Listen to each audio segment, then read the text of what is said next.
నేను మీ డాక్టర్ కుటుకుప్పల సూర్యారావుని. గత 3 దశాబ్దాలుగా వైద్య రంగంలో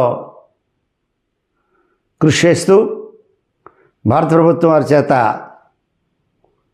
2008లో పద్మశ్రీ పురస్కారాన్ని పొందడం,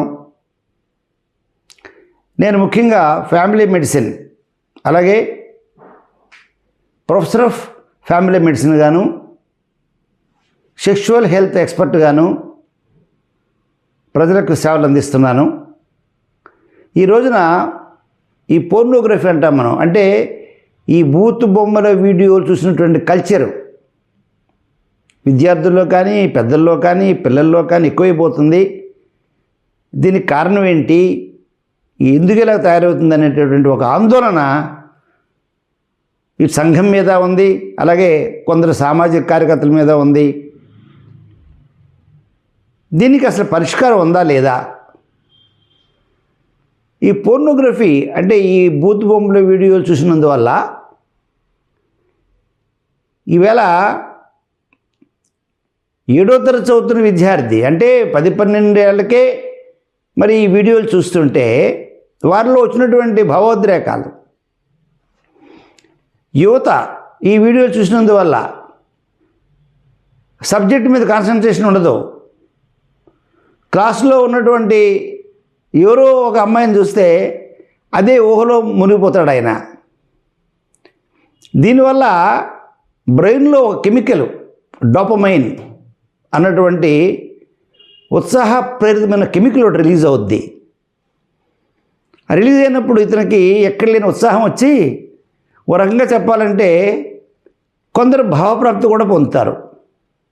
ఈ భావప్రాప్తి పొందినటువంటి విషయం వల్లనే వాళ్ళు ఈ పోర్నోగ్రఫీ వీడియోని చూడలేకుండా ఉంటున్నారు. వాళ్ళు ఒక అధ్యయనం ప్రకారం 46% పెళ్ళైనటువంటి స్త్రీలు, రమారమి 50% పెళ్ళైనటువంటి పురుషులు, అలాగే యువత అయితే ఒక అధ్యయనంలో చూస్తే ముఖ్యంగా ఇటీవల కాలంలో భారత లాంటి దేశంలో కూడా గత దశాబ్దాల కాలంలో ఈ బూతు బొమ్మల వీడియో చూసిన కల్చర్ బాగా పెరిగి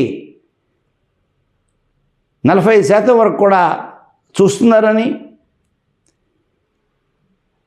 దీది ఒక అడిక్షన్ అంటే ఏంటి, ఓ డ్రగ్ అడిక్షన్ లాగా మనకి, అంటే ఇప్పుడు గంజాయో లేకపోతే హెరాయినో అడిక్షన్ అయినట్టుగా అంత ఘోరమైన అడిక్షన్ కూడా కొందరు గురవుతున్నారని.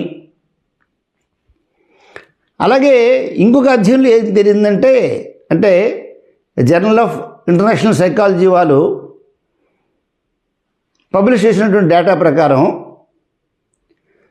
కొందరు చిన్నవాళ్ళు అంటే 15 ఏళ్ళు 14 ఏళ్ళ కుర్రవాళ్ళు కూడా పెద్దవారితో లైంగిక సంపర్కం పెట్టుకొని 40 ఏళ్ళు 30 ఏళ్ళు వారితో లైంగిక సంపర్కం పెట్టుకోవడం, దానికోసం అవసరమైతే హింసించడం, అంటే క్రిమినల్ యాటిట్యూడ్ కూడా యూత్లో కొందరిలో తయారవడం. దానివల్ల అప్పుడప్పుడు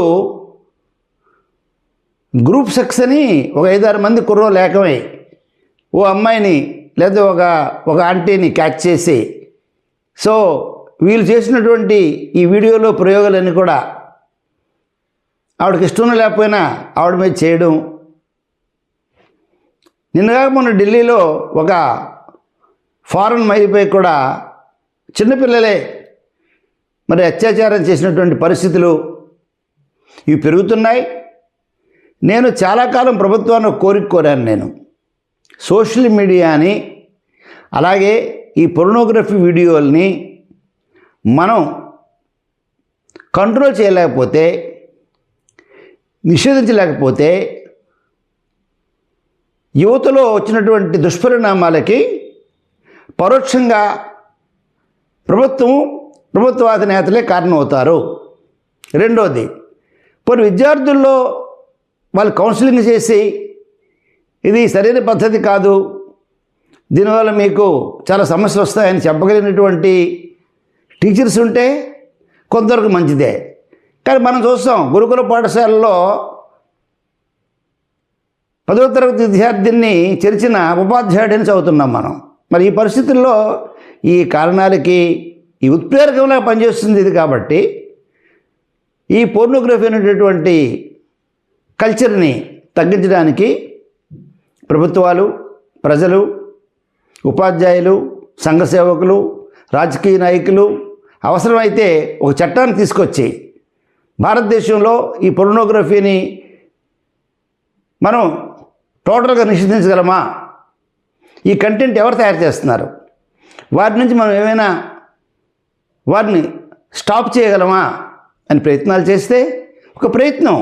ఇప్పుడు ఈవేళ నేను పేపర్లో చదివాను, సోషల్ మీడియా పైన కూడా government of India A content ఇవ్వాలి, ఏ కంటెంట్ ఇవ్వకూడదు, యూట్యూబ్లో ఏది ఇవ్వచ్చు, ఫేస్బుక్లో ఏది ఇవ్వచ్చు, మరి ఎక్స్లో, ట్విట్టర్లో ఏది ఇవ్వచ్చు అని ఎడిట్ చేస్తామని ఒక స్టేట్మెంట్ చదివాను నేను. మరి దాన్ని ఎడిట్ చేస్తున్నప్పుడు పోర్నోగ్రఫీ మీద కూడా చేస్తే మంచిది. అంతవరకు యువత మాత్రం మితిమీరి వ్యసనానికి లోను కాకుండా సక్రమైనటువంటి రీతిలో ఉండాలని చెప్పి, తద్వారా మీ సెక్షువల్ హెల్త్ని, ఆరోగ్యాన్ని కాపాడుకోవాలని, లేనప్పుడు ఈ క్యాజువల్ సెక్స్ వల్ల, అంటే ముఖం పరిచయం వారితో సెక్స్ పెట్టుకోవడం వల్ల సుఖవ్యాధులు రావచ్చు, సిఫిలిస్ రావచ్చు, గనేరియా రావచ్చు, HIV AIDS వ్యాధులు రావచ్చు. కనుక ఈ విషయంలో తగు జాగ్రత్త వహిస్తారని నేను యూత్ని కోరుతున్నాను.